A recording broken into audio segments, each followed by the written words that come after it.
third year. So first I think 2021. Now, we're back and we're delivering education content with the meeting show on our stand. So you're delivering education content, but you also have a stand. So what are you hoping to achieve in the next couple of days? Well, we are all about industry transformation and building the community that is driving that change. So really we're looking to make new connections, meet new people, look at have conversations, understand the challenges for different stakeholders, and obviously we are here at a trade show, generate new business. So do become a member. But we've also got our member update, which we're hosting as well in partnership with the meeting show as well. So we've got a lot of our membership coming down to meet and connect a lot of the supply chain. So those who don't know, just give a quick summary of Isla and how many members you have, what kind of members. So Isla is the events industry body for sustainability. We operate out of the UK, so we've got a number of different arms. We have an association, which is where our membership exists. Obviously, we've got around 190 members, and that's multiple stakeholders, brands, clients, agencies, venues, etc., across the full supply chain. And then we also have Trace, which is our carbon measurement platform, which again has probably about 150 businesses using that to measure the impact of their events with a view to reducing them and contributing to industry measurement, industry reporting, those sorts of things. So, and then we also deliver consultancy, education services, all that sort of thing. So how many members do you have now? 180 or 190. 180, 190. Are they all from the UK or are they from Europe? Everybody has to have an office or a headquarters in the UK. You must have a presence here, but our membership is operating globally.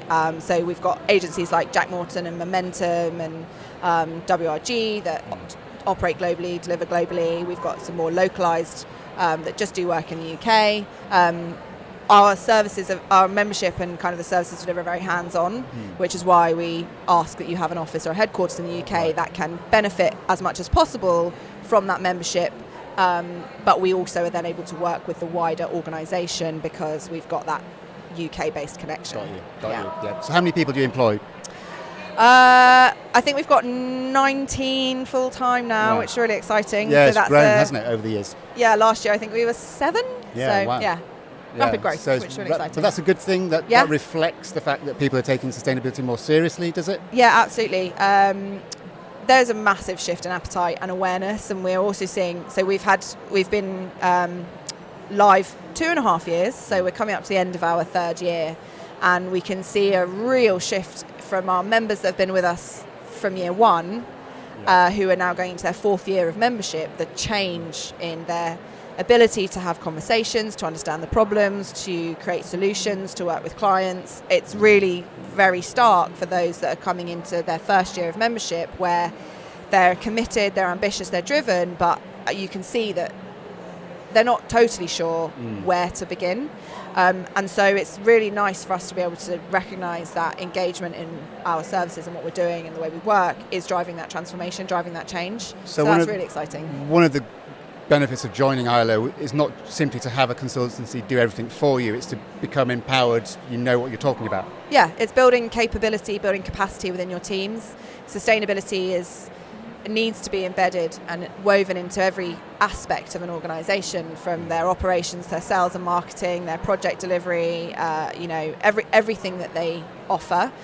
And that can only happen if the team is empowered and enabled to do that.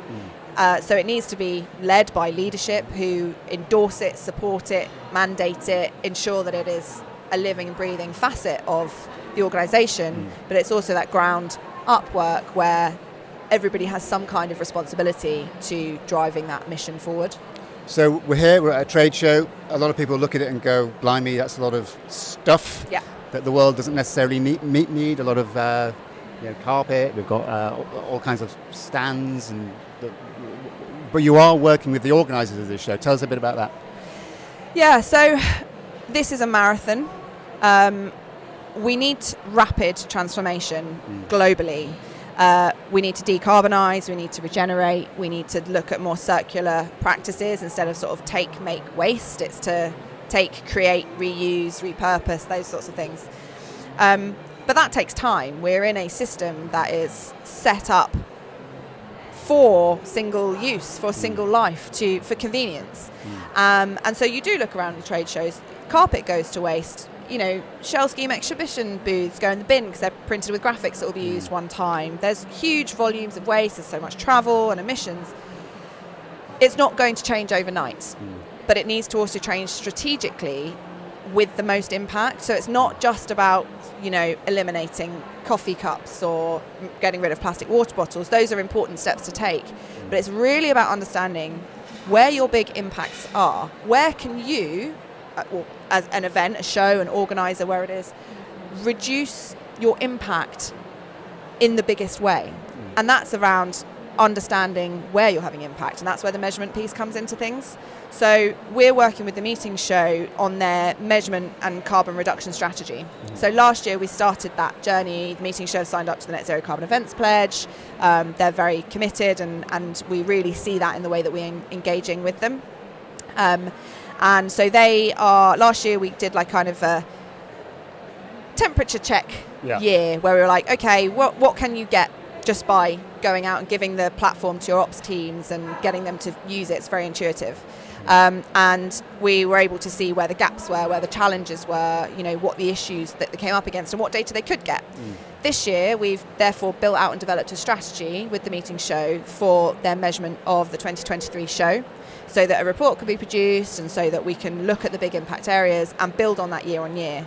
So, it's not measuring 100% of everything across the show. That's unrealistic. We also need to be realistic about what people can do and about what capabilities there are. And we know that within a massive exhibition, people have a lot of work to do in very short time frames. And we're event planners ourselves. We understand that. So we're working with the meeting show to do this kind of step by step, but as rapidly and as effectively as possible, so that we can get the high impact areas through this measurement, get those data insights, and therefore be able to support a strategic plan for how to take action that was going to have the most impact. So it's about gathering the hard data to start with, because I think a lot of people don't know where to start.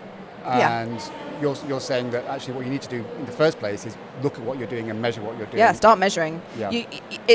You're blind otherwise. Otherwise you're just doing things that are very tactical, which may or may not have meaningful impact, that may or may not stick. And that just are almost in some ways a waste of energy. This requires dedicated focus, but it doesn't have to be hard work. The measurement piece, start measuring, use Trace by Isla. It's designed for the events industry. It contributes to industry data and insights. But with that, you build up this really, really robust picture of your material usage, how much you're sending to waste, how much you're recycling. You work with your supply chain to get that information. It's very set up in the platform to be able to do that. You can understand your energy, food, how many bottles of wine were ordered, and what's the carbon that sits with that. That you're able to start building up these data insights and things that you never really before considered produced carbon, or we'll talk about audience travel all the time, and we know that that's a big impact area. But we can't control it. No. We can influence it and we can make decisions that help reduce the impact of travel, but we can't control that. But there is all of this. There's the whole show floor that is within control, and that has an enormous, enormous impact. So we released our temperature check report this year, which is 8 months of data from 127 UK events that showed in that data that production materials represented 35% of emissions. Wow, okay. So that's things like your carpet, your wood, your signage. That's a huge amount. If you could reduce that by 50%, you'd have a massive impact.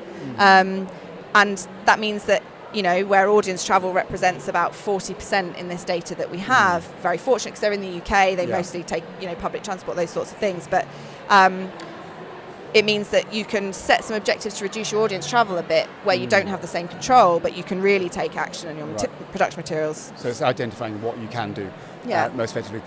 Final question, because you mentioned net zero carbon events then. I think there's still a bit of confusion in this industry. There are various schemes people can join, but I think it's important to perhaps point out that none of these are mutually exclusive, right? No. So people say, do I join the Net Zero Carbon Events or do I join ISLA? We are, the meeting show is an example of an organisation that does both. The Net Zero Carbon Events Pledge is a North Star, right? It's saying as an industry, let's all agree that we're working towards this. And how you do that, how you go about doing that, is kind of up for your own route. So yes, the meeting show is working with us, with Isla, to deliver on that pledge. Yeah. So I think they're not mutually exclusive at all. You've got to do the thing that works for you. Yeah. That's the reality. Everybody has got to do it. Yeah. Something has to shift. You've got to find the thing that works. And if there's 3 things that work, pull them all together. If there's one thing that you want to be involved in, get involved with that. You know, this is, You have to start somewhere. Yeah. Anna, thank you very much for your time. You're very welcome. Good luck for the rest of the show. Thank you. And we'll be back in 5 or 10 minutes with Eleanor Hoggenstein from LinkedIn. But for now, Anna, from me, see you later.